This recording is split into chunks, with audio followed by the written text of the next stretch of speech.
Andy, my dude, have you heard of the magical website builder known as Squarespace? Ugh, not another Squarespace ad. I feel like every podcast is sponsored by them. Hey, don't knock it till you try it. Yes, okay, it is overhyped, but actually it lives up to the hype. Squarespace is like a website fairy godmother. With a click of a button, your site transforms into a beautiful masterpiece. A website fairy godmother? That sounds interesting. What makes it so magical? Well, for starters, those slick templates make anyone look like a professional web designer. Pick one, customize the colors and fonts to match your brand, and voila. Plus, the drag-and-drop Fluid engine is so easy, your grandma could build a site on Squarespace. Well, she did knit me a lovely scarf last Christmas. Maybe website design is next. Exactly. And when you're ready to sell your Nana's handmade scarves online, Squarespace has built-in e-commerce. Add a store with one click. Get flexible payment options. Then watch those sales roll in. And when she wants to teach others her steezy scarf skills, Squarespace's new courses feature is just the ticket. Nana can set up her curriculum and enrollments and payments in a snap and become the next e-knitting influencer. Oh, wow, you really sold me with the grandma angle. Sign me up for that free trial. Just go to thenextreel.com/Squarespace and transform your site into a beautiful Squarespace masterpiece. Well, thanks, Pete. Even though it's overhyped, Squarespace actually sounds perfect for Nana's site's needs. Appreciate the warning on the ads, though. I'll brace myself next time I listen to a podcast. Anytime. Let me know if you need any help getting that site up and running.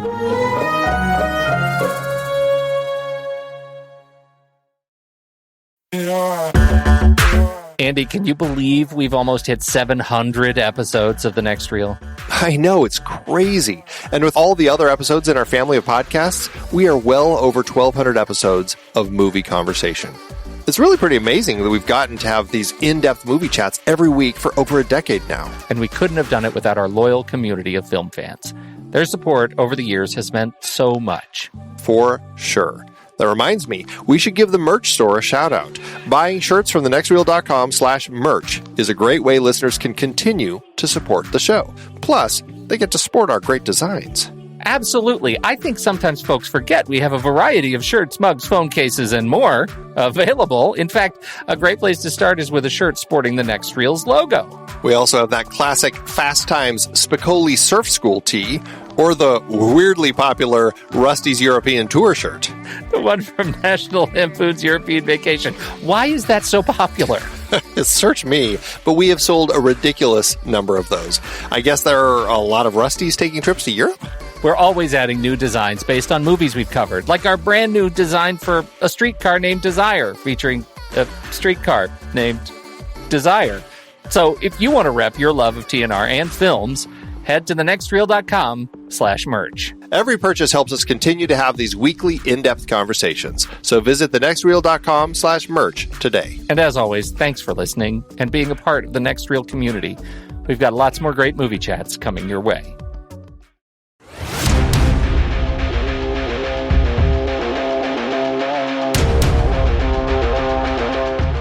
I'm Pete Wright. I'm Andy Nelson. Welcome to The Next Reel. When the movie ends, our conversation begins. John Wick Chapter 4 is over. Just have fun out there. Saying goodbyes? Saying hello. You think your wife can hear you? No. Then why bother? Maybe I'm wrong. You're going to die. Maybe not. Goodbye to you, my trusted friend. A new day is dawning. New ideas, new rules, new management. We've known each other since we were 9 or 10. Who is this? The Marquis de Gramont.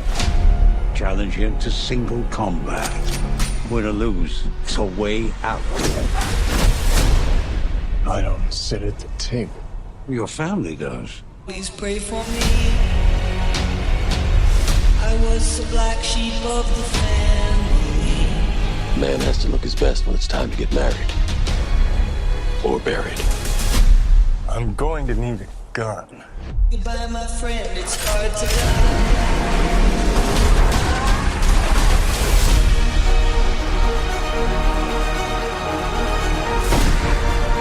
If you win, the table will honor its word. You will have your freedom. It's hard to die. Under the old laws, only one can survive.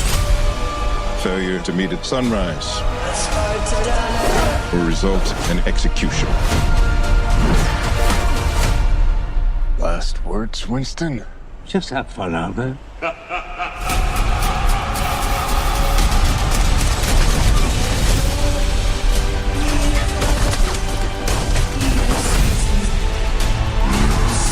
I want you to find your peace. But a good death only comes after a good life. You and I left a good life behind a long time ago, my friend.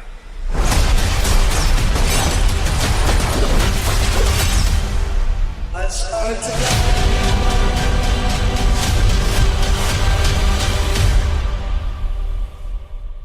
Andy, we're talking about John Wick Chapter 4. This is the fourth in the Chad Stahelski, Keanu Reeves, massive, awesome assassin franchise for assassins story.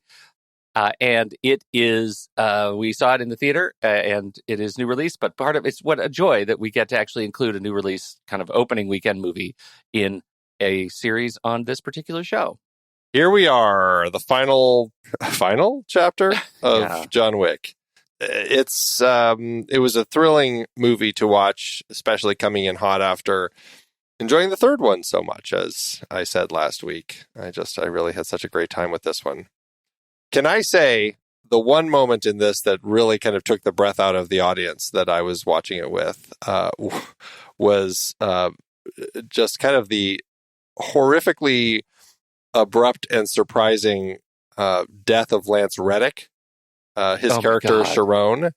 That was Happened so early. so early. I wasn't expecting it at all. No one in the audience was expecting it. Somebody in the audience, as soon as it happened, was like, "Too soon," which was Yes. funny and tragic. It was a tough thing to have, like, very early on in the film, but it just made me miss him all the more, For sure. especially because in the third one, like, he was right there with the team going to town protecting the Continental. He was like in it. He was deep in the action. Yeah. He felt like he was getting more into it than less. Yeah, exactly. The conversation, the thing that I was most interested in, was he like, was he dealing with illness to the point that he felt like I don't have the stamina to do this, this movie to the extent that I need to do it? Like, what was the timing around the decisions made around his death? And my understanding is there weren't, like, that this was written in the show, right? Like, this was written in the movie originally. The plan was, and this is what Stahelski said, I hope Lance doesn't hate me. When you kill a character, especially someone that's beloved, the first gut reaction is, even to us, it's a gag, We don't have any better ideas, so let's just kill somebody and we'll do the Game of Thrones thing and just make you feel, crappy. And, Reddick's... Reddick just talks about how he was shocked that this was going to be how his character was going to go out. Yeah, it was pretty brutal. Yeah, I can't imagine that there were... my understanding with his health, that it was all just natural causes. Like, I mean, he was out beforehand, he was out promoting the film. I didn't have any sense at all that he had been ill or anything like that. Yeah, I think that he was neither. totally fine, did the film, was doing the promo and stuff, and then just something happened, and that was the tragic, sad end for him. That's the tragedy of current events as they run into movies, because, like, my first reaction was, clearly he was too valuable to do this. Clearly there must be something else. There must be something else. And had he not died, I never would have gone that direction, right? Like, my brain would not have taken over, my lizard brain, because I just like his character so much. I will say, for my mileage out of that event, it didn't feel like a stunt. It didn't feel like a gag to me. And I think it was earned over the course of the rest of the movie. The tragedy of the loss of the concierge and what the concierge role has become, thanks to Lance Reddick in this universe. I actually think they did well by it. They did well by the loss of this character to talk about, how close he was to Winston and their relationship, their friendship. And I thought it was actually smart. Well, and it does two things. It sets up the Marquis, Bill Skarsgård's character, and his violent view of the world and his position and how he plays things, right, as a member of the High Table. It also sets up the roles of the concierge and how we see Akira working very diligently with her father, Shimazu Koji, at their Continental over in Osaka, and how she is right there with him as well, protecting that hotel. And there is obviously the father-daughter relationship between the two of them, but outside of that, it is the concierge working with the manager to protect the hotel, exactly as we had with Sharon and Winston. That is the interesting part, as this universe sort of continues to unfold, and the value of these seconds in these hotels, and I really like that. I like that a lot. I'm curious your take, since you dropped Skarsgård already. I'm curious your take on his role as our principal antagonist in this movie, especially with how his character is written, is invested in throughout the whole film. In the past, our antagonists feel much more like situational antagonists, and they're just sort of brought in with the fight. There's something about the Marquis that feels different to me in this movie than the baddies in the previous three movies. Did you get any sort of vibe there? In the sense of what? He's a representative of the High Table. He wants John Wick dead. He feels like all of this stuff that's been going on is because New York's gotten too loose, and he wants this problem ended, which, to a certain extent feels very much like kind of the High Table. So I'm not exactly sure. I'm talking more about how the character is written in this movie, and maybe the fact that they cast someone like Skarsgård, who has, arguably the most screen cred of any of the antagonists that we've had so far in the films. He feels to me like they're presenting a proper, for lack of a better immediate phrase, a proper Bond villain in this movie that is of more substance than I think we've seen in any of the villains in the past. Well, I guess that's an interesting take. I'm trying to get a read on that, because let's see, we had Santino in the second film, who's also, his family's a member of the High Table. He's wanting the seat on the High Table. And so there is that kind of element of him coming into the story in that capacity. And in the second film, I guess it's the adjudicator specifically who's the antagonist in that film, although she never really comes toe-to-toe with John. It's always, what was his name, Zero? And the adjudicator just wasn't as big a celebrity as Skarsgård. No. And I guess in the scope of the villains, Skarsgård certainly actor-wise feels like the biggest of the villains. I guess there's a certain capacity you could say, well, no. We had seen Michael Nyqvist in Ghost Protocol and in the Millennium Trilogy beforehand. He obviously was a fairly big actor in Europe. So, if anyone was comparable, I'd maybe say him.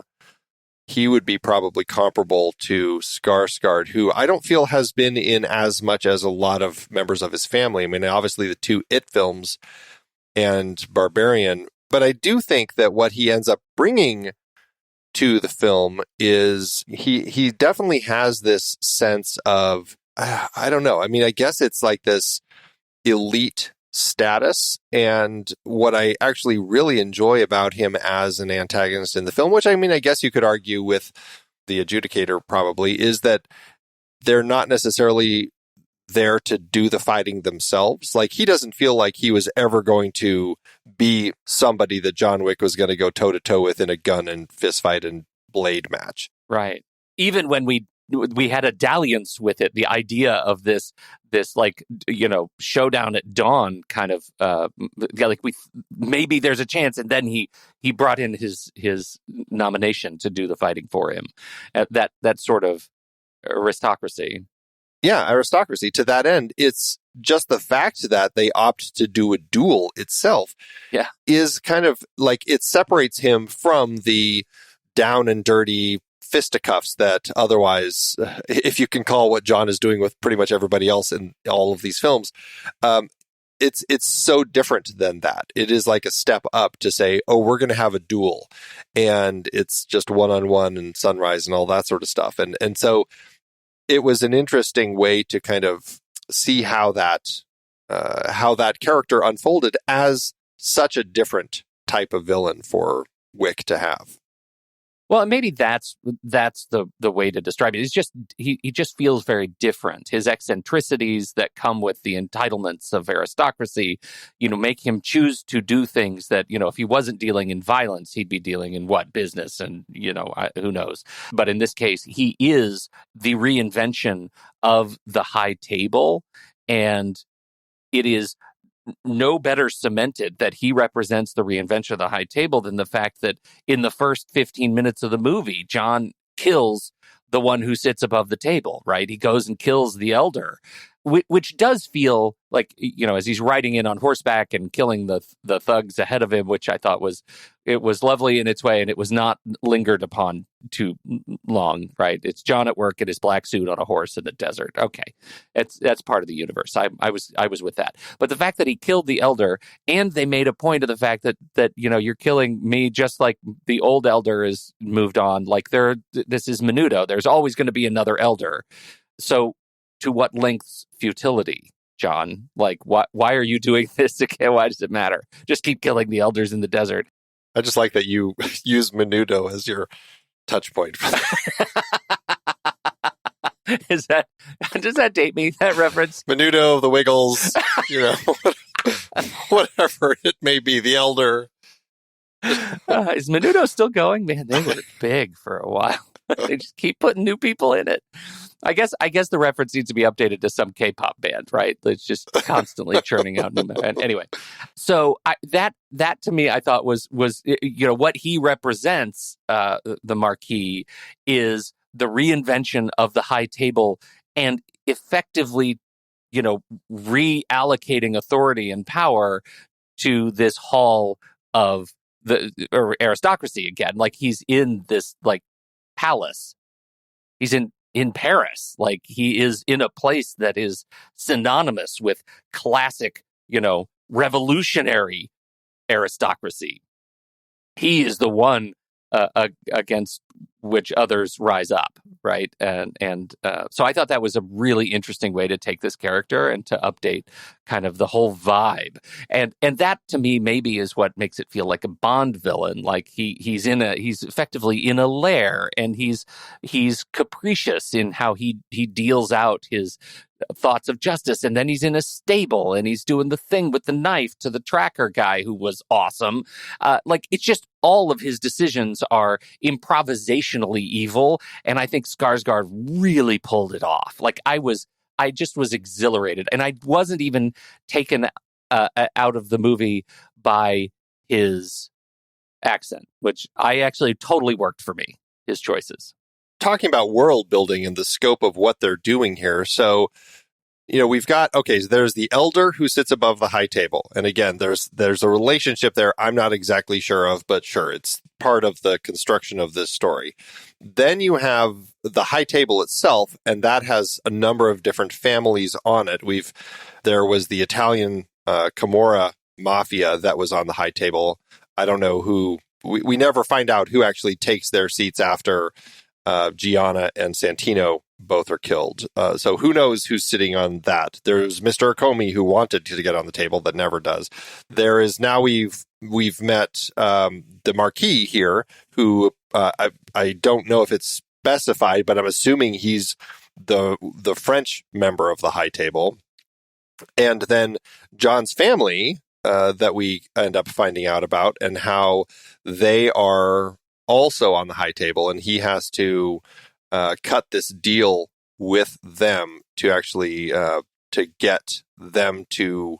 It's this whole thing, like his family has to create this formal challenge. Somebody on the high table has to create a formal challenge. And so by doing this deed for them, he kind of is able to do that. So we're setting up these different levels of the high table. And then you have the people who work under the high table directly. And that was like in the last film, we had the adjudicator who works for the high table and is somebody who is sent out to kind of do their bidding.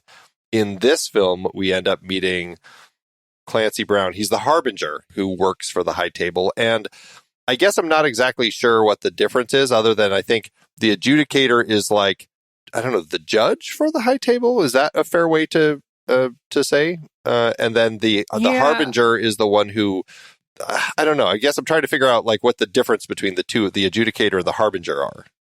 The harbinger, the way I look at the harbinger, I mean, I just look at the word. Like the harbinger is a messenger, right? Somebody who delivers the message of something coming after. And so I felt like Clancy Brown's role was as more of a conciliary.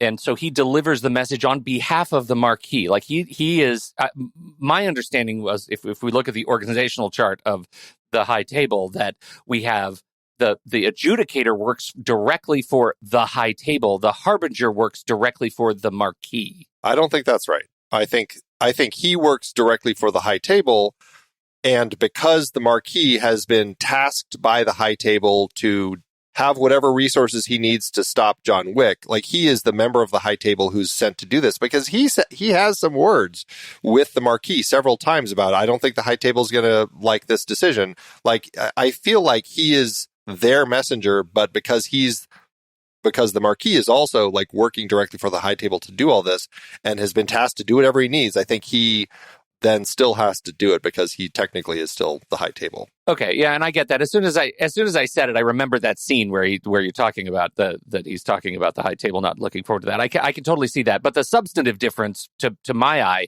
is that he does not sit in judgment on behalf of the high table as the adjudicator did. Sure. His role is different. And even at the end, when he's like the referee for the duel, that's just because he is the indifferent person in the duel, right? Like and to your point, he doesn't represent the Marquis in that case. He just represents the guy who sets the rules and ensures that they are followed. Yeah. If there was an issue I had with the character as a harbinger, it's the fact that he was then also running the duel, because it didn't seem like that would be a role for the harbinger. Like when he comes and like does his timer and stuff like that, okay, he's giving them the warning, hey, you're about to be shut down and we're going to blow your building up. Like he is very specifically tasked with those sorts of things. Then when he is now also running the duel, it just seemed like, well, hey, we're already paying for Clancy Brown. Can we combine a few characters and have the duel judge also be him? And that was one thing I'm like, I don't know if that would be the harbinger, but it didn't bother me too much because I really enjoyed seeing Clancy Brown in the role. Because we already have Clancy Brown. I can't do it. Maybe, but you know what? I absolutely share that issue. And I thought about it in the duel. Why is Clancy Brown doing that? But who else are they going to get? In terms of economy of characters, I can't think of another character that would be more suited without introducing a new character. Obviously, it's a role that they probably didn't have filled because it sounds like they hadn't had a duel in a very, very, very long time. It was kind of an old rule that they hadn't been following. So maybe that's why it's the harbinger, because it's like, we haven't done one of these in hundreds of years, so have him do it. Yeah. Who else knows how to do it? So anyway, I just wanted to kind of like, there was some new characters, new kind of delineation as far as roles in the world. And so I did want to chat a little bit about that. And I guess also, let's talk a little bit about the setup between stories and, you know, what is getting dropped as we jump from one story to the next specifically. I mean, we've had elements dropped each time they've moved into a different film. And in this film, the thing that I was puzzled the most by as this film started is, you know, we have John in the care of the Bowery King. John's been healing up, getting himself ready to go after the high table and do what he needs to do to bring all these people down. And the Bowery King sponsors him, helps him get over to Morocco, and sets him up again to be working with Winston. So we have kind of that relationship forming between them. And then the Bowery King and like that whole anger at the end of the third film about how pissed off the two of them were at everything. But then the Bowery King is largely dropped from the story. Yes. I was a little disappointed that as somebody who was so pissed off at the end of the last film, who is kind of left for dead, all he is just like, yeah, I'm right behind you. Go get him. And that's kind of all we get of Laurence Fishburne. Yeah, right. Laurence Fishburne gets to give him the suit, gets to give him the gun, and gets him into locations using the sewer. Right. I mean that it feels like it is really minimized. And if there is any, I think to your point, that inconsistency of story, like it felt so natural to set him up as a potential partner to John Wick going forward.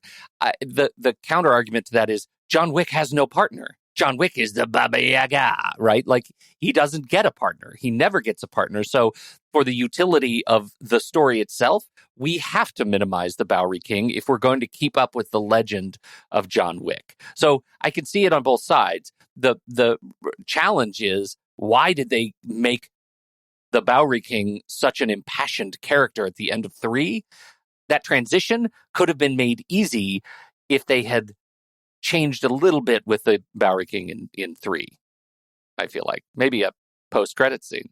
Well, certainly. And there also is this element that I suppose, like at the time they were initially talking about getting this thing underway, they were planning on shooting John Wick 4 and John Wick 5 back to back. They were going to shoot them both, and then COVID hit, and then Keanu's schedule was busy with The Matrix 4, and everything kind of got bumped until post-COVID in 2022. And so it was a much delayed film. And I suppose there's an element where over the period of time that they ended up having to work on the script, they said, you know what, do we need a 5th film? I know that Stahelski and Reeves have both said they love to keep doing these films. Keanu said that he'll keep doing it as long as the audience wants it.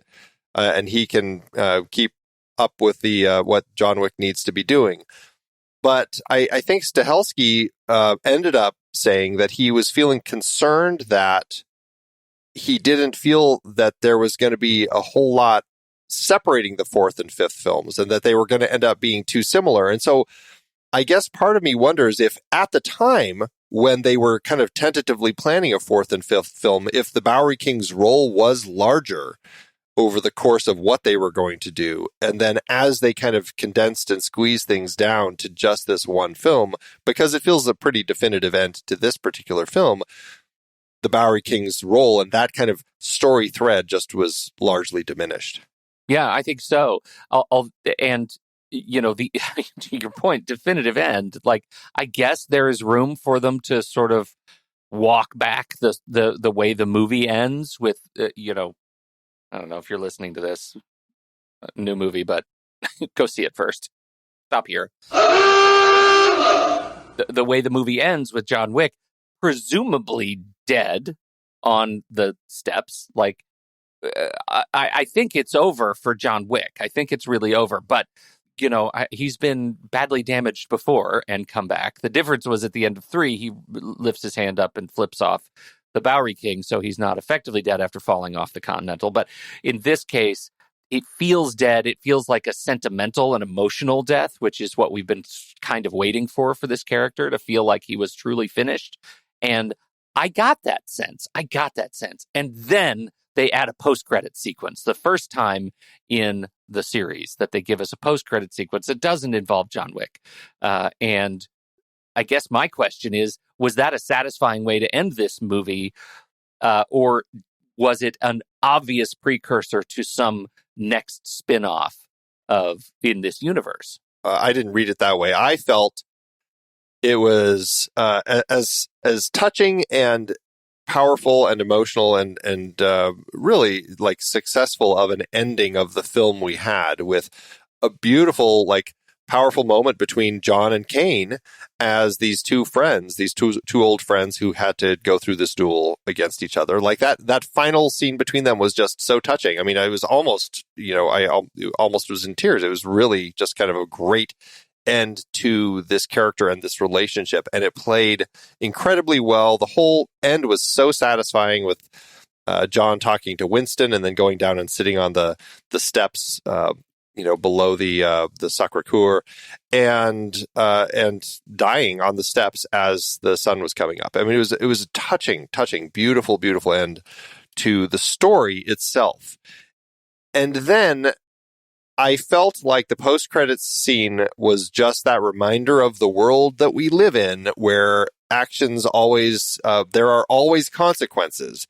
And Kane, who had killed Shimazu earlier in the film at the Osaka Continental, his daughter Akira said, either you kill him, John, or I will. And this is actions have consequences moment here, where as wonderful as it is to see that Kane is finally about to reunite with his daughter, it's our reminder that's not the world. We don't get a world of happy reunions. We get a world of blood and vengeance. And that's how this story ends. Like, nope, he doesn't get a happy ending either. It's a pretty, I don't know. I felt it was kind of perfect to put that on there. I didn't think it was necessarily setting us up for something more. I don't know. I think maybe I'm a little bit jaded about post-credit sequences, because they have so cemented themselves as something that is transitional to another property or another film right now. That just seems to be where we are. I can't. The post-credit sequences that are used so heavily tend to be transitions to something else. Well, nowadays, I don't think that, it was the initial intention of them, Of course not. No, of course not. And it is possible that this post-credit sequence is just a throwback to when we started doing fun post-credit sequences, and it was Ferris Bueller saying, "Why are you still here?" kind of a thing. For me, the bigger challenge that I have is they've set up Kane as the character who always wins. Like, he is the blind duelist who always wins. And I have zero belief that she would come up and be able to surprise him and kill him. Zero. I think she's dead. I think Kane wins that fight. And what does that do to, like, then it becomes a nothing. Then it becomes a nothing burger. Like, it's huge. I don't love it. I mean, even if he ends up killing her, my sense of the way that all of that was staged is that he is almost to his daughter. And if Akira attacks him at that moment, and if he takes her down and kills Akira, his daughter is going to see it, and that will ruin their relationship forever. And so I feel like it's set up in a way where he can't win. Either he's going to die, or his daughter's going to see him for who he is, and that will also end that relationship. And so I think it creates in this world, like, you can't have that happy ending. You can't have that escape. So there's no universe for you in which the next film in this series is called Kane Chapter 1. I mean, to your point, and we'll certainly talk about sequels and remakes, but to your point, Lionsgate is very much happy with the success of this franchise and has told everybody involved, we want more. And I mean, Stahelski and Reeves have both said, I feel like we're probably done. And I mean, here's a quote from Stahelski regarding kind of coming back after this. He said, "John may survive all of this, but at the end of it, there's no happy ending. He's got nowhere to go. Honestly, I challenge you right now. Here's a question to you. How do you effing want me to end it? Do you think he's going to ride off into the effing sunset? He's killed 300 effing people and he's just going to walk away. Everything's okay. He's just going to fall in love with a love interest. If you're this effing guy, if this guy really existed, how is this guy's day going to end? He's effed for the rest of his life. It's just a matter of time." Yeah. And so to that end, it's just like, what else will they continue to do? I mean, if it's the story of Kane now, as he's kind of doing the same sort of thing, it's just like, Okay, Yeah, so it's like he he's kills not avenging his wife. He's trying to protect his daughter, like from the shadows. Like whatever that story is, it's the same vibe. Yeah. I am 100% with Stahelski. And it's because, as we've said, the end of this movie is not just a practical ending. It's an emotional ending. And it is a lovely tribute to the 300, quote, effing people that John has killed. And I think that, I think it's fine right where it is.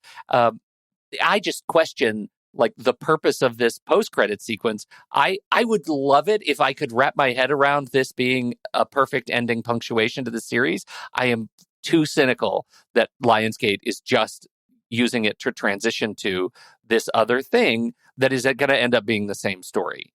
When you look at it through those cynical eyes, I definitely can see that. But I like to view it as, I mean, because if we put this at the end of the actual story, it takes all of the emotion of the finality of John's story out. You lose that energy. But it's just a reminder. It's like that continuing vengeance journey that this film is. We have seen time and time again in this franchise. You don't get that in this world. Like you can't just kill someone and not expect consequences. And it's just a reminder that even with Cain, he killed somebody said she's going to kill him, and now she's out for justice. And I feel like it's just a reminder, this is the world we're in. And so, yeah, I like it as a final period to the end of this whole thing. And I hope that is where it sits. Yeah, me too.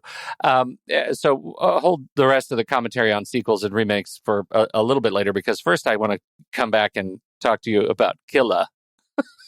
Because this is the challenge that is set by John's family. He has to go and kill Killa Harkan, the head of the German table. And this is one of the fantastic fight scenes in a club that are signature John Wick. Lots of water. He goes in and sits down at this poker table, and there is Scott Adkins with giant gold teeth and crazy awesome attitude, and they end up playing a game. What did you think about Adkins' performance here? I don't think I even realized that it was Scott Adkins. It was so. Obviously, it's like watching Colin Farrell in The Batman. Yes, right. There's just so much prosthetics, so much added on to build this big, bulky character that you just don't even recognize the person underneath. And I was blown away by everything in this sequence. Possibly one of my favorite sub-level villains that John has to fight over the course of the franchise. Like, great character, really fascinating. The way that the whole sequence plays out in the club, like everything about it, I just thought worked exceptionally. I had such a great time with everything in this fight sequence. It was a thrill, and Scott Adkins really delivered a kind of a wholly unique character here. I really enjoyed this guy. Yeah, I'm trying to wrap my head around what his arc and why I liked it so much. I felt like he is this character who is set up as someone who is like got to the point where he is in this crime league by a dint of circumstance and not necessarily power and authority.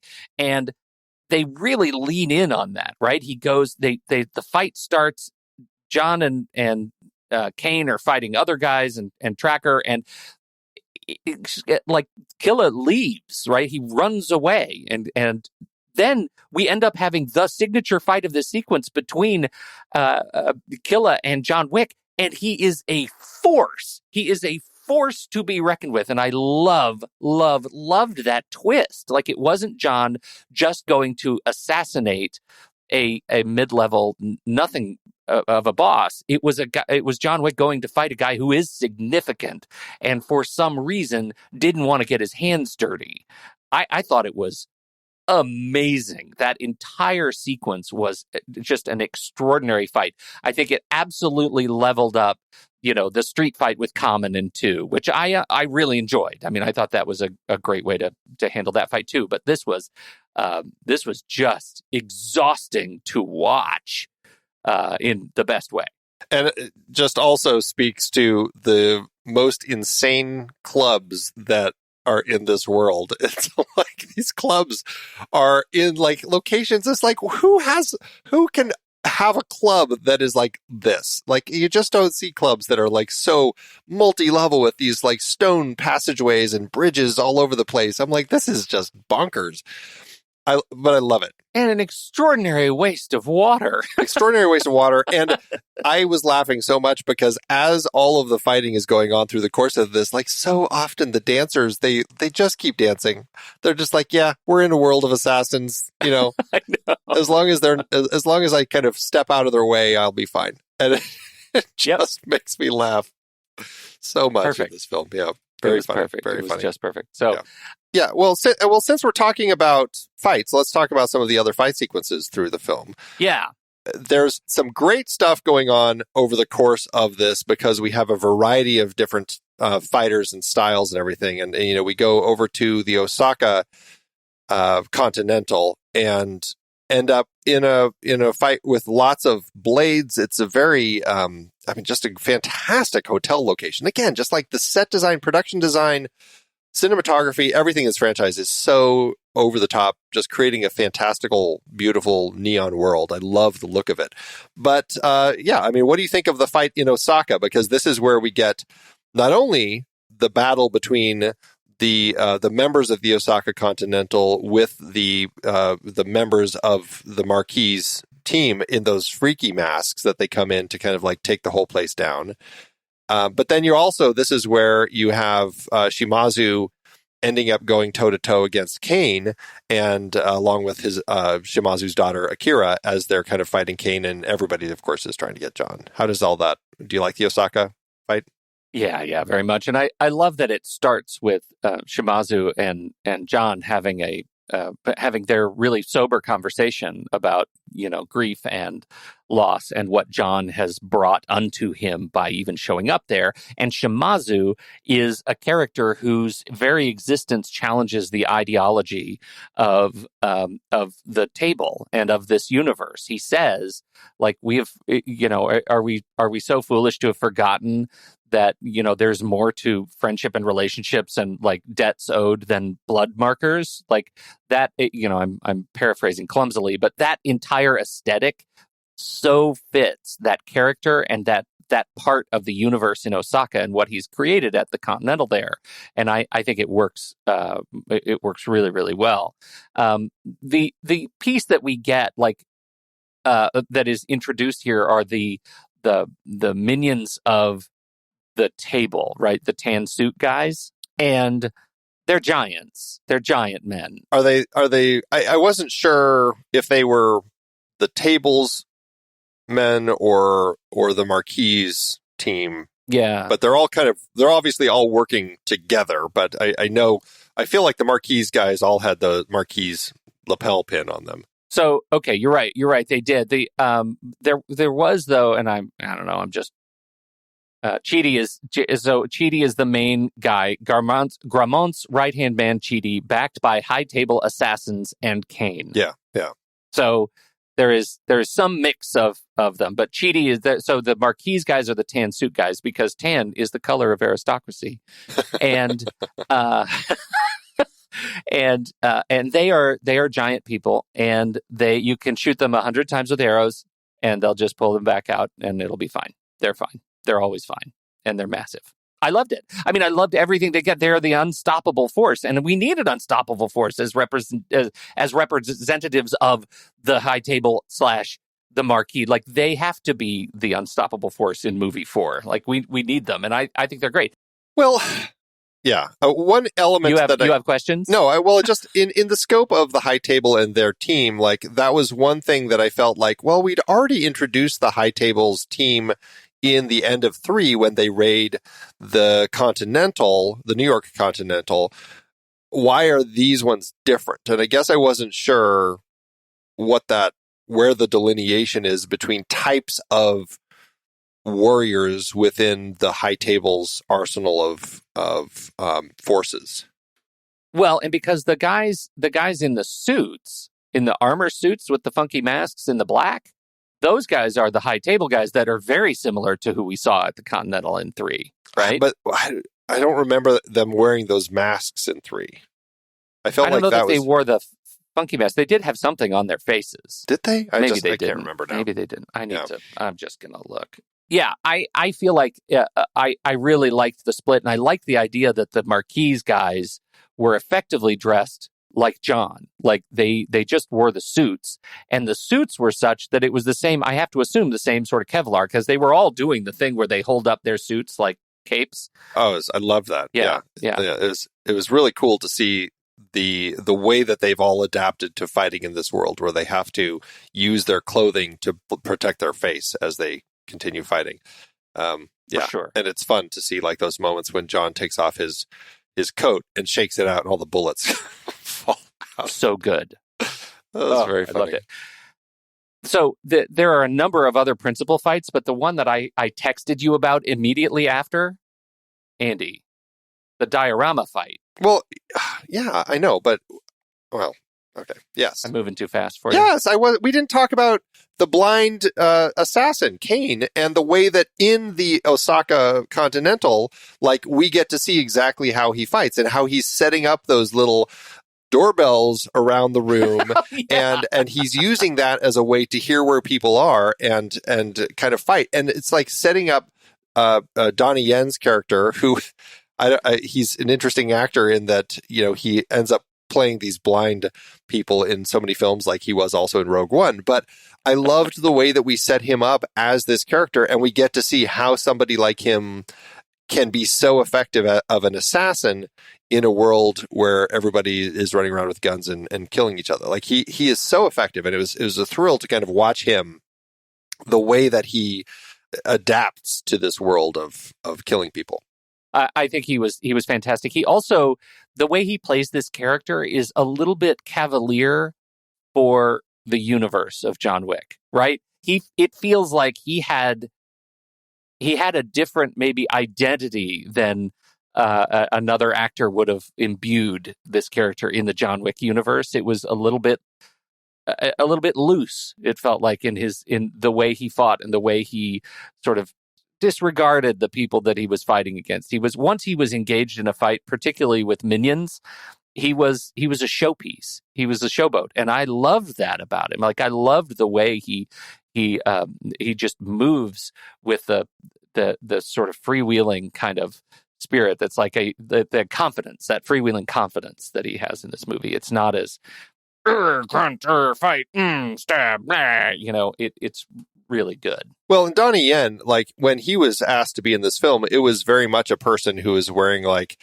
much more traditional Japanese outfits and stuff. And he talked to Stahelski. He's like, why do I always have to be playing a character into the stereotype? Why can't I, be wearing a suit? Like, why wouldn't he be, can't he be somebody who's as cool as John Wick? And so they opted to rework the character into somebody who is as cool as John Wick. And I found that kind of exhilarating to see him playing this character who really kind of was at that same level. And I enjoyed this view of him. And what I found interesting as a comparison between him and John, like when we meet John Wick in the first film, he had left working with the Russians. Like, he had been a hitman for the Russians. He just was an exceptional one, and everybody recognized that. But essentially, he was working for the Russians. He went through all the stuff that he did over the course of the first two films, and in the third film, he makes an agreement with the Elder that by killing Winston, he will now be an assassin for the High Table. And that's what Donnie Yen's character is. And I found that to be an interesting comparison, because this is where John would have been had he agreed to kill Winston, and he would have ended up this person who never is able to get out. And even when he thinks he can finally take a break, all it takes is a marquee to come up and say, well, tough, you have to come back because you're one of our assassins. Like, you're never going to be able to leave the world. And that was just a reminder for us that this is what John would have been doing and, why he wanted out. That's a really good point. Yeah. I'm looking at John Wick Chapter 3 real quick, and I can confirm they do have full face protection. It is absolutely unclear if they're the horrifying mask detail, but they have complete face protection. Okay, gotcha. Yeah, it just seemed like the faces that we see on the masks in this one seemed like I hadn't seen that before. I was like, wow, those were leveled creepy. up. Yeah. Yeah. And they made a point to show it, right? This right. fight at the end of Chapter 3 is just lit in that green neon, and everything is obscured by, I don't know, maybe if I were watching this on IMAX, I could actually make out the detail, but there's just so much smoke and everything's happening so fast, it's hard to see. I think they made a real intention to actually show the production detail in some degree of light in this movie in Chapter 4 that I think is really great. Yeah. All right, well, let's go talk about your favorite fight sequence. Well, so this favorite fight sequence, this is the fight sequence in the house, apartment, anyway, lots of stairs and doors to go through. And we have 3 parties that are in this house. We have the John Wick. John Wick is being hunted by the Marquis guys, and Tracker and his dog are in there as well. And the light is predictably dramatically, cinematically lit all over, and John is carrying a shotgun with the demon fire shells in it that apparently when they hit, they combust, and everything that they hit lights on fire, and it's extraordinary. And so the sequence could have very easily just been another close or even sort of a proscenium wide kind of showcase of stunt work. But in this case, the camera tilts and cranes up, so we're directly overhead watching the drama of the fight go around as John is shooting these guys with these flame guns. And it was extraordinary. It took my breath away as we're watching this. Plus, we get the added benefit of some of the horror reveals. One of the signature kind of shots of John Wick is there is a dark sort of area in the frame, and John Wick's face comes out of the darkness, right? It's in 1, 2, and 3. John Wick is a hunter, and that's what he does. He sits in darkness and he comes out of the darkness. And in this movie, in this scene, the dog plays the John Wick role, and had there been more of an audience, I would have been cheering. I thought that was so great. So great, such great use of the dog, and that scene was incredible. I think we got 2 really long shots in that diorama mode, and it was great. What'd you think? Yeah, I absolutely loved it. It was a pretty stunning way to craft this that allowed for those incredibly long scenes, those shots, those long takes, as we were tracking with these characters moving around in this space, fighting. It just gave the whole fight a different perspective that, we don't often get in fight sequences like this. And just the fact that they opted to do something that really required, I can't even imagine how much rehearsal to have everybody in the right places at the right time with the effects doing what they needed to do. And it was kind of a stunning sequence to watch unfold. I had just an absolute delight with it. And to your point, just like the way that the sequence builds, we've got Mr. Nobody, or the Tracker, in there with his dog, and building to that moment where John saves the dog,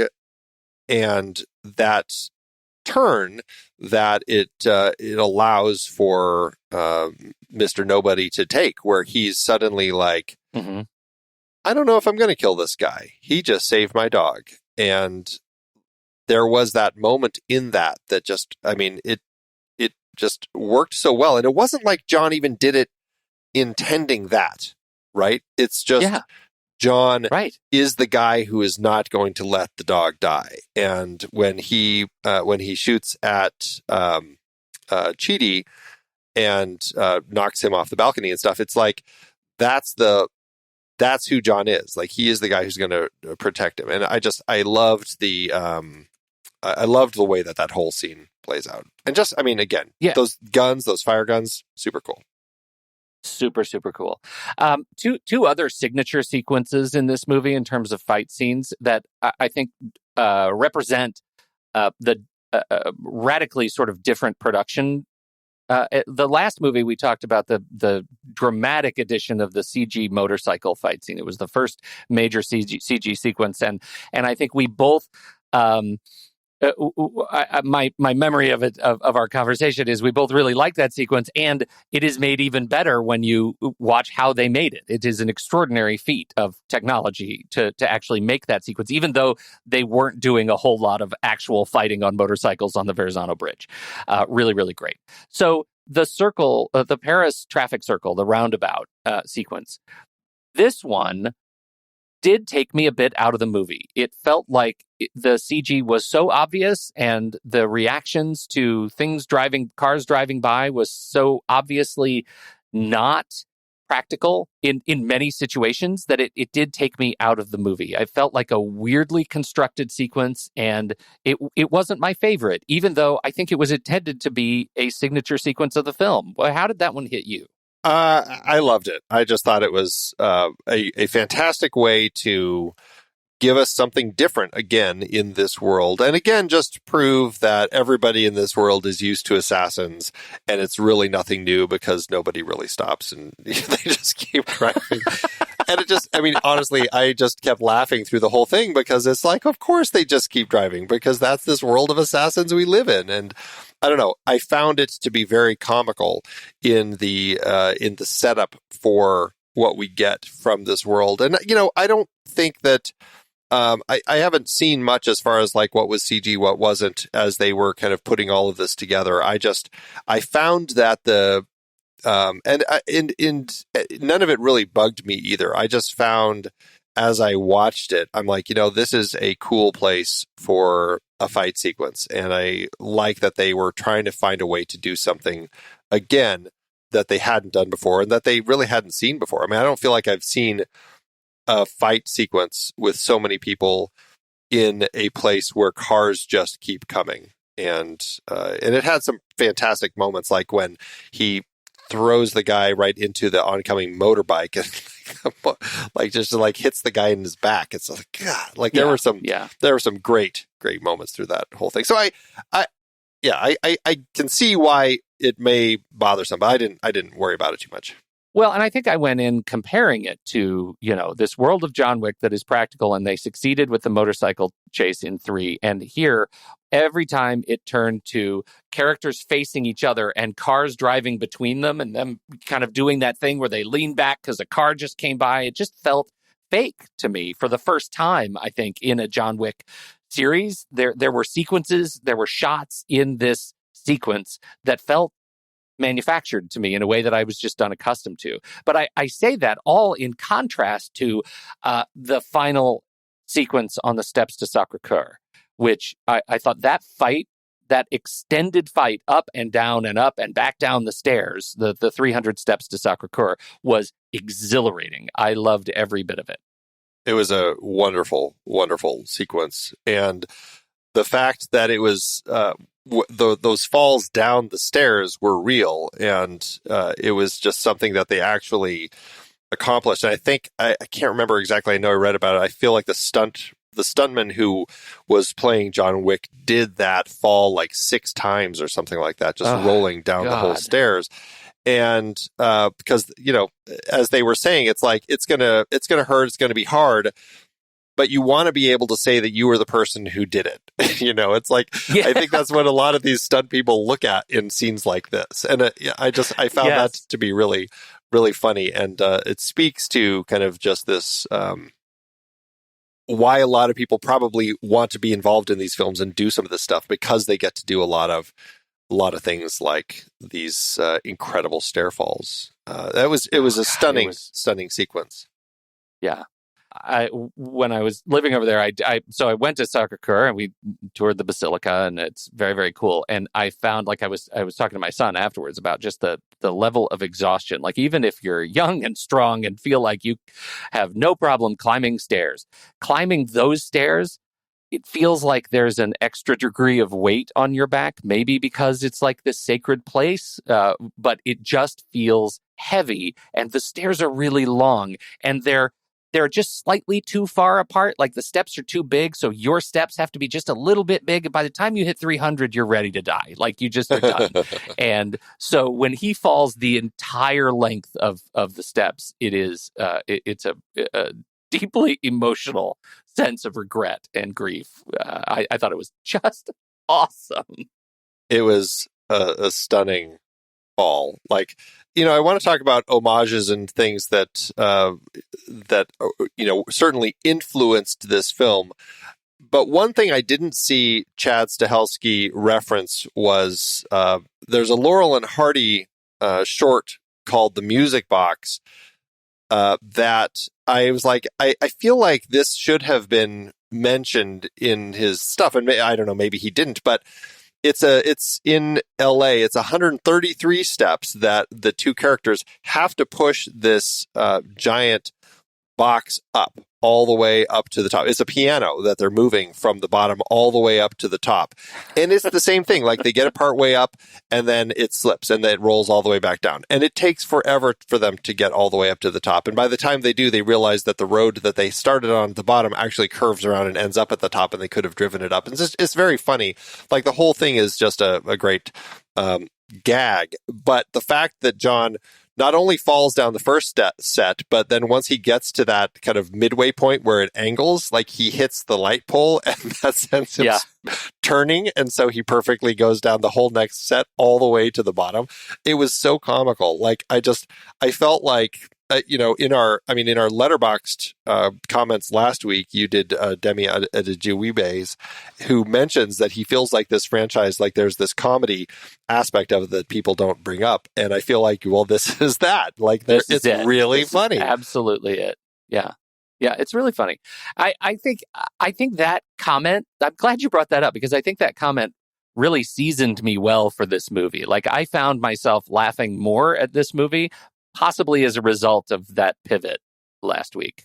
I mean, geez, you have that moment where he's, I don't know, the art room, I guess we'll call it, in the Osaka Continental, where he's like beating on somebody, and he's got, I don't know, like a mallet or something, and it's just like he keeps just spinning it over and over and over again, hitting the guy in the head like 4 or 5 times to the point where it's absurd. Yeah, it's just absurd. So the nunchucks apparently were rough for Keanu Reeves. I was watching an interview about him talking about the fights in this movie, and the interviewer brought up the nunchucks, and all he had to say was, the nunchucks. Never really locked on the nunchucks. Oh, yeah. Like, he's able to do so much, but I kind of felt that. It felt like, okay, this is a stranger in a strange land. Like, he's picking up nunchucks, and it's like, feels like the first thing that he has picked up that he is not expert level proficiency with, and he's just hammering on this guy over and over and over again, which felt like the most inelegant way for John Wick to take down a foe. I loved it. I loved it. You're right. That was such a comedic bit. Yeah, lots of that. So, speaking of these homages and references, I mean, we've debated a little bit over the course of this franchise. Like, are these homages, or is he just like referencing things? And I feel like if it's an homage, it's like a very direct homage. And like the beginning of this film, I felt this is a direct homage to Lawrence of Arabia. We have Laurence Fishburne holding this match, and then as he blows it out, cut to the sun rising in Morocco, and then as John is chasing those guys on the horseback. It's like that was a direct homage to Lawrence of Arabia, absolutely. Sometimes it's just references, like he wanted to shoot at Sacré-Cœur really just kind of because he loved Amélie so much, which I think is a really funny pull that was the reason that he picked that location, because it's like, that's the only reason that you really compare Amélie at all to this crazy franchise. But then there is like the direct homage to Walter Hill's The Warriors, where you have this amazing moment in Paris as everybody is like, the Marquis basically wants everybody to go after John Wick so that he can't make it in time at sunrise to fight, to do the duel at the top of, at Sacré-Cœur, right? And you've got everybody in Paris getting ready. You have a close-up of the DJ's mouth as she is kind of telling everybody what's what, and then plays Nowhere to Run. It's like, this is exactly the Warriors. Like, that was the whole setup in that film. It's like, that was an absolute homage. And I found that to be really a great way to kind of play that scene. I also love that, just while we were talking about that, just you mentioned the DJ, like the whole, there's a whole bespoke radio station, call sign WUXIA, in right. Paris, out of the Eiffel Tower, that is only for assassins. And I guess they're all just listening to it. Like, it didn't feel like this was a thing that was dedicated to anybody else. This radio station would be listened to by Little Billy on the street, right? Like, this was really just for the assassins. Well, again, Pete, it's a world of assassins. That's all all the world. Little Billy on the street is actually picking pockets and cutting like Achilles tendons as people walk by the sewers. Right. He's being trained by the director at the Ballerina Academy. Yeah, that's exactly right. Right. I forgot. I regret that. That's right. That. But other movies Stahelski mentions in his list of films that they may not have been homages necessarily, but certainly influences. The Good, the Bad, and the Ugly, Hero, the Zhang Yimou film that we've talked about, The Killer, Chow Yun-fat film, the Matrix, of course, Lawrence of Arabia, already mentioned, The Grandmaster, Wong Kar-wai's film, and In the Mood for Love, as far as the use of colors, The Warriors, already mentioned, and Streets of Fire as well, and Amelie. So it's an interesting list. Oh, and then also just to mention, as far as that overhead, like when I saw this with Steve from the film board, and he and I were like, well, it felt very Taxi Driver as far as what Scorsese does in that film, kind of going overhead. What Stahelski actually referenced is a video game called the Hong Kong Massacre, and that was a game where it was entirely from the top-down perspective, and that was kind of his point of reference for creating that sequence. So yeah, so there you go. It very much felt like that. Like, it does feel like a video game. I loved it. It felt like a video game in every way that that like, I don't know, any other video game movie does not. Like, this felt like it in a really sort of satisfying way. Like, I really enjoyed it. Maybe it's because it wasn't based on a video game that it makes it more appealing to me. Yeah. What do you think of our new cast members that we haven't talked about? I mean, we talked a little bit about Donnie Yen, Bill Skarsgård. We haven't mentioned Hiroyuki Sanada, but I always love seeing him in films as Shimazu. Shamir Anderson as Mr. Nobody, or the Tracker. I loved Shamir Anderson here. Yeah. Loved his addition to this movie. He didn't feel shoehorned in at all. He felt like he had agency and a mission and an emotional turn, and I loved his participation here. And so when we talk about sequels and pre-makes and remakes and all those things, you put this guy in one of those movies with the dog, I am in the seat with a paid theatrical ticket. I don't know if I've seen him in anything before, but I absolutely loved every moment of him on screen. He was a fascinating character, really interesting, just kind of the way that his story played out, and the fact that, like, I mean, something that we have talked about before in a more of a joking way, but the idea that a lot of these people who aren't going after John when there's all these rewards on his head, it's because the money's not there.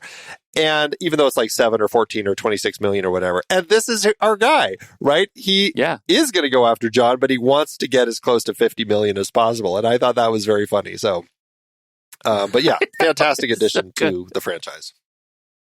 Really, really good. Was there, I think, was that, so we get Rina Sawayama as Akira. Yes. She was great. She was great. Yeah. And another person that I was like, I don't know if this I believe is her first film, so hasn't been in much, but is very much a performer, as somebody who has been singing and modeling and doing quite a bit for most of her life. Very busy person, but she worked perfectly in this world. I loved her. Yeah.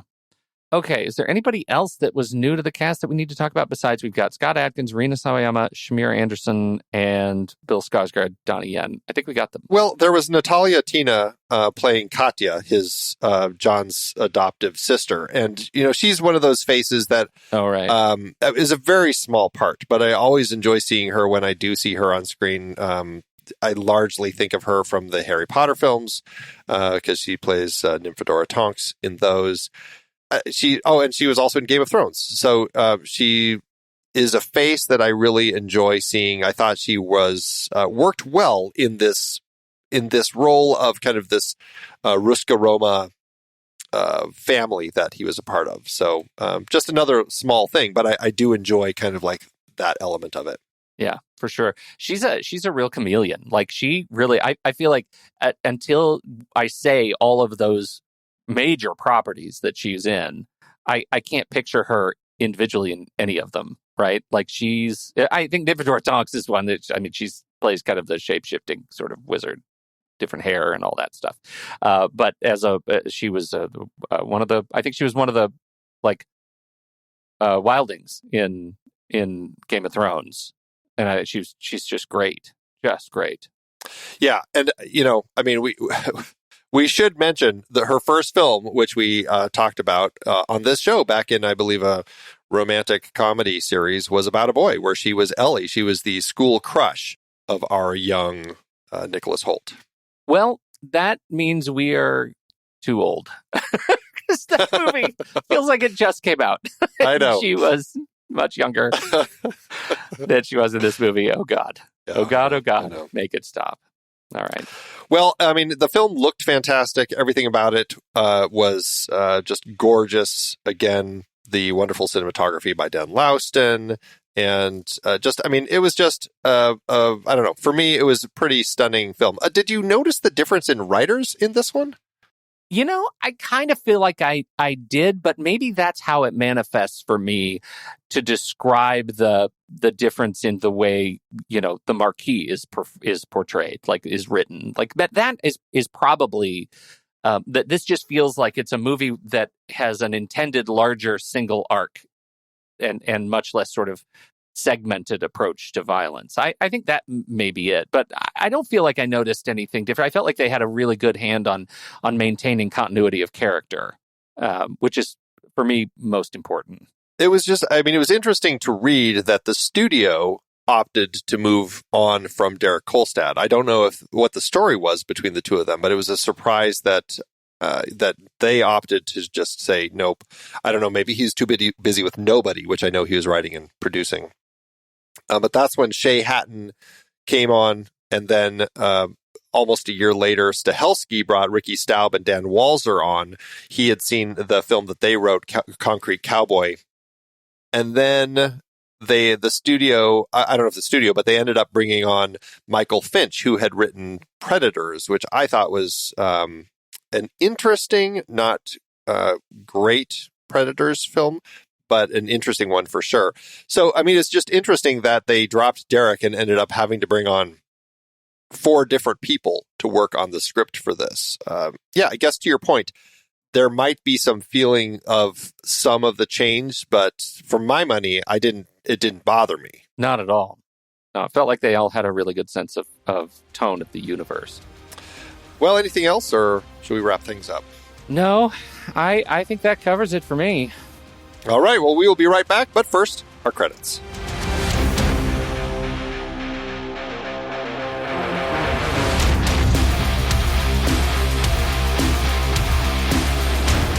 The Next Reel is a production of True Story FM, engineering by Andy Nelson, music by Thomas Herudek, Oriel Novella, and Eli Kaplan.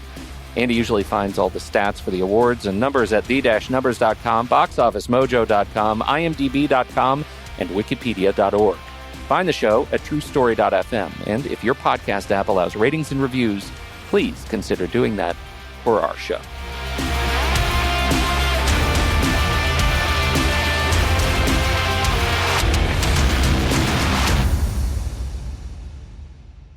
All right, Andy, this is the big reveal, right? This is our big reveal of sequels and remakes. Finally. Prepare to pull back the curtain. Finally, we need to yes. talk about it.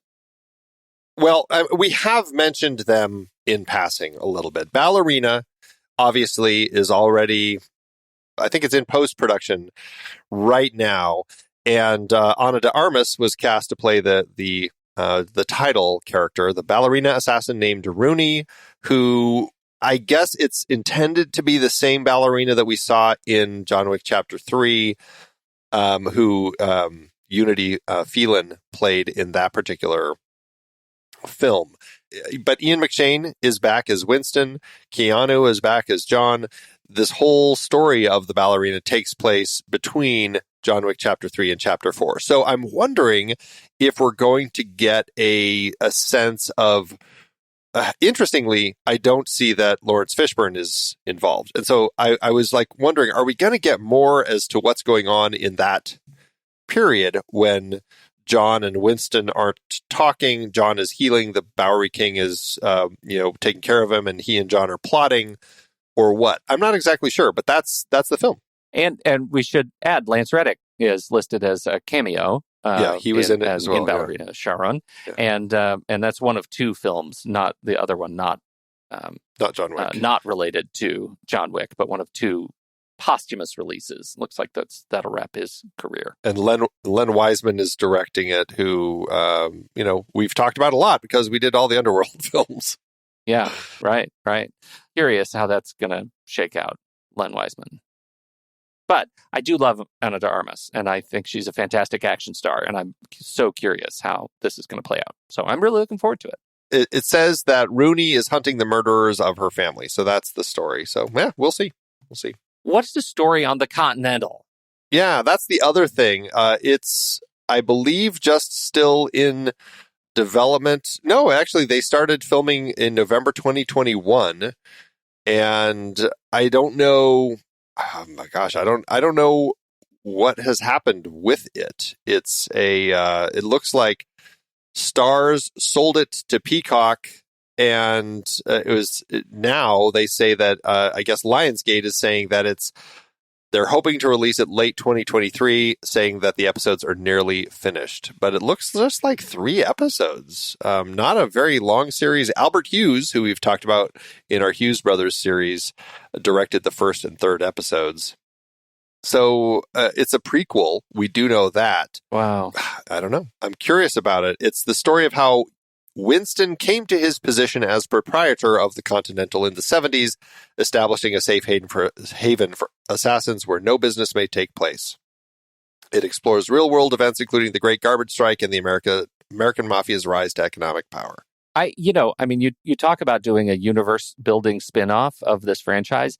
This is what I'm looking for. Right? As my John Wick fandom really wants to play in this area. Yeah. And so it's a little bit disconcerting that it feels like the property's been tossed around as much as it has, and that it's a limited series, like 3 episodes, feels like not enough to me. I'm wondering if it's just one of those things where they want to just see how it does before they commit to doing more. Well, and anytime you have them say, like, we just really hope to bring it out in 2023, that feels non-committal to me. Like, that feels lousy. Yeah.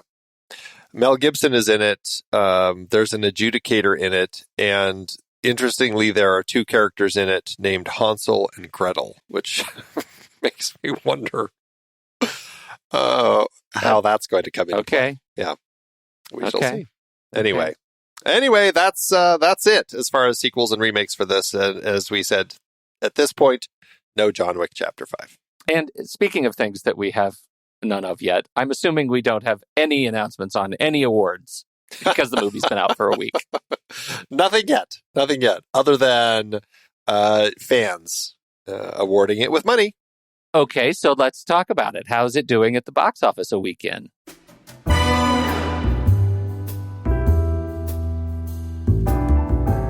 Well, for Chapter 4 of the story, Stahelski and his team had a whopping $90 million, which is more than twice what the last film had. The movie just opened March 24th, 2023, opposite A Good Person, and sadly, a week after Lance Reddick passed away. It did open in first place and took in $73.8 million domestically and $64 million internationally on its opening weekend, for a total gross of $137.8 million. At the time of this recording, it's almost earned $153 million internationally. That already puts it in the black, barring any prints and advertising costs that I don't have access to. Still, it is likely to cover that as well. As for its adjusted profit per finished minute, up to this point, it's already at $283,000, so it's looking pretty good for Mr. Wick.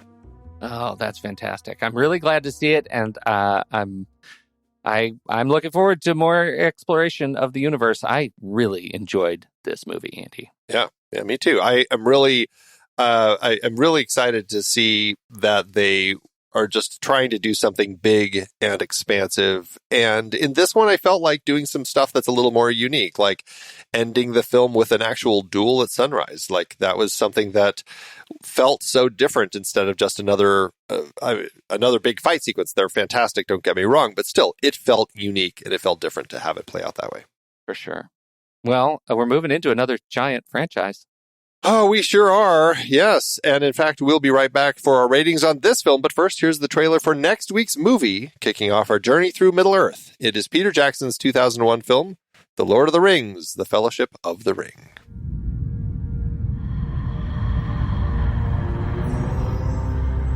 Legend tells of a ring created by an ancient evil that gave its wearer the power to enslave the world. Believed lost for centuries, it has now been found. Is it secret?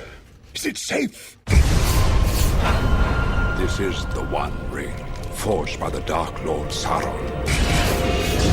Sauron needs only this ring to cover all the lands of a second darkness. He's seeking it all. His thought is bent on it.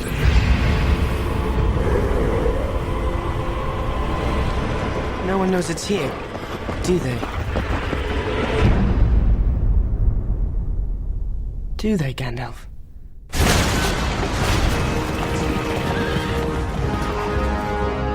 The weapon of the enemy is a gift. Let us use it against him. You cannot wield it. None of us can. The ring must be destroyed. It was made in the fires of Mount Doom. Only there can it be unmade. I know what I must do, but I'm afraid to do it. One does not simply walk into Mordor. There is no other way.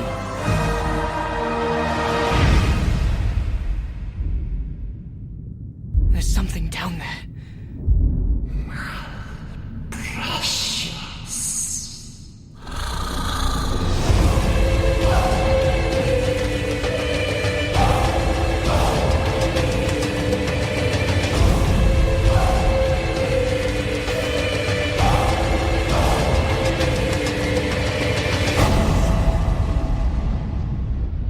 Are you frightened? Yes. Not nearly frightened enough.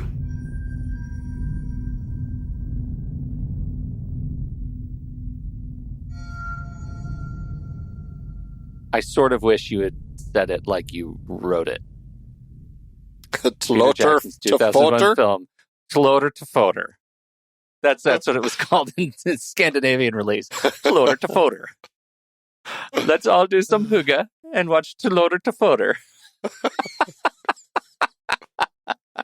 So good. You've heard of Letterboxd, Andy. I know you have, because you're what we like to call a Letterboxd addict. And you're constantly getting your hits over on Letterboxd. What is it? It's a social media network for movie lovers, and we love it over here. We use it all the time. You can find us at letterboxd.com/thenextreel. And when you log in and create your account and start putting in the movies that you watched and your ratings and reviews, and you realize, oh my goodness, I love this so much, but I wish it didn't have all those ads. And I also wish that I could support the fantastic Kiwi team that makes this thing. What could I possibly do? Well, we can help you there too. If you visit thenextreel.com/letterboxd, you will be taken over to a checkout page where you can upgrade your free membership to the pro or patron membership, remove the ads, support the team, and get 20% off. Right there, thenextreel.com/letterboxd. and it works for renewals as well. Andy, what are you going to do to this movie? What am I going to do to this movie? Yeah. Let me tell you what I'm going to do to this movie. Tell me what you're going to do to this movie, Andy. Surprising perhaps everybody, this film for me is my favorite of the bunch. And I'm even going to give it a 0.5-star bump. 4.5 and a heart for this film. I came out of the theater just exhilarated. I loved what they did. And as I said, this is the first one where I really had like an emotional tug. The relationship between John and Kane and that poignant end of this film like really got to me. And I just found it to be very powerful. So 4.5 and a heart. I'll probably also surprise nobody. I really loved this movie, and it's hard for me to do anything other than a 5-star and a heart movie here. And maybe that's representative of my no half stars rule. But I'm an exuberant 5-star viewer of this movie. So that makes for me overall. I mean, I think my lowest one was 4-star at the third movie, and overall, I love this franchise. Well, okay. Then how would you rank the 4 films? This is my favorite of the series, right? So I think it'd be 4, 1, 2, 3. Interesting. For me, it would probably be 4, 3, 1, 2. Interesting. Yeah, I know. I'm a little bit of an anomaly. All right, we're not far off. Well, yeah. Like, we're not far, and all of these we enjoy. Like, our critiques are. I mean, they're all 4 stars and above. Anyway, so. Yeah, right. This was a great franchise to watch, and I think we had the conversation early on about the glorification of firearms, and I still have that issue in our member pre-show chat. You're right. So if you are a member, you can join, and you could be a part of the live show where we have a little bit of pre-show and post-show. There's a lot of pre and post stuff that goes on, and you can join us in the live stream. So more about that. But I feel like that is something that that can't be overstated, that this is a movie that glorifies the kind of gun violence, particularly in the United States, that we're really struggling with. We're hurting here as a result of the kind of gun violence that this movie celebrates. And so to be able to be a viewer that is sophisticated enough to separate the acts of violence from the acts of cinema, it's really important in a movie like this. And I feel like I can do it and celebrate the theatricality of this violence, and also be heartbroken at what is going on in our where we live, in our home. Yeah. Absolutely. Well, don't forget, everybody, go to thenextreel.com/letterboxd to get your patron or pro membership. It works for renewals as well. And if you go to thenextreel.com/membership, you can learn about our own membership program, as Pete just talked about. You can get early access to shows, ad-free episodes, member bonus episodes, all sorts of good stuff. So check that out. And that's it for today. So what did you think about John Wick Chapter 4? We would love to hear your thoughts. Hop into the Show Talk channel over in our Discord community, where we will be talking about the movie this week. When the movie ends, our conversation begins.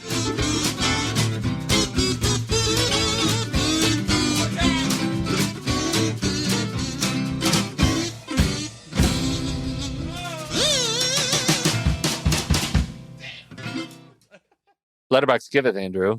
As Letterboxd always doeth. Oh, it's nice to go into Letterboxd and see so many exuberant fans of this movie, for which I am also an exuberant fan. Yes. There's so many 5-star reviews. It's really doing great. Very positive. But I have a very simple one. Very simple 5-star. And it's from Dakota Joaquin. Dakota says, I can't wait to finally lose my virginity so I can say this was better than sex.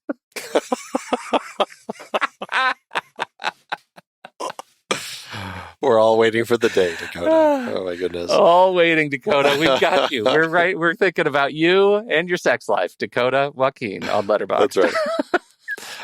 I've got, at this point, the one of the highest rated, the highest liked comments on Letterboxd. It is the highest. It is by Patrick Willems, who just has this to say: 4 stars. Everyone is trying to rip off the way John Wick movies do action. I wish they would also try to rip off the way John Wick movies are really pretty and lit extremely well. That's right. Getting to the real heart of the matter, Patrick Willems. Real heart of the matter. That's awesome. Well, thanks, Letterboxd. You're the best. It is hard to believe we've been having in-depth weekly conversations about movies since 2011. Oh, you're telling me. Producing this show week after week is so much fun, but it does require a ton of work behind the scenes. If you'd like to help support our efforts, one easy way is by using our Originals page when shopping for books and movies that we've covered. Your purchases made through our links give us a small commission at no extra cost to you, and allow us to keep having these great discussions. The Originals page at thenextreel.com/originals links to the source material from all of our adapted film discussions. Purchasing through our links support the show at no extra cost to you.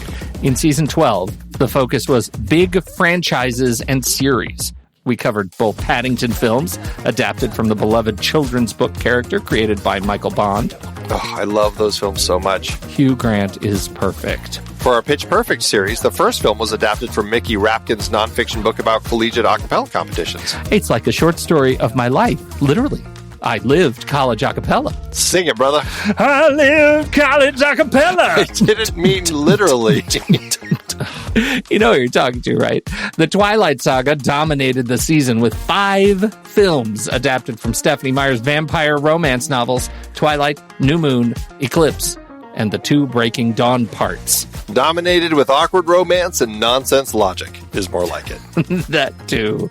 Another Thin Man brought us back to Dashiell Hammett's only Thin Man sequel based on other Hammett material, The Farewell Murder, that wasn't just based on the characters from the first film. We talked about Trainspotting and its sequel, T2 Trainspotting, adapted from Irvine Welsh's novels. I hate the sequel's name. I do too. And the entire Lord of the Rings trilogy adapted from J.R.R. Tolkien's epic fantasy series. Love these. Extended editions all the way, baby. Plus, all the Mission Impossible films based on the 1960s TV series. And we've still got at least one more to go. Members got to hear us chat about The Hustler and The Color of Money, adapted from Walter Tevis's books. Get all of these books and more at our Originals page, thenextreel.com/originals. Start your next read from the movies we've covered at thenextreel.com/originals.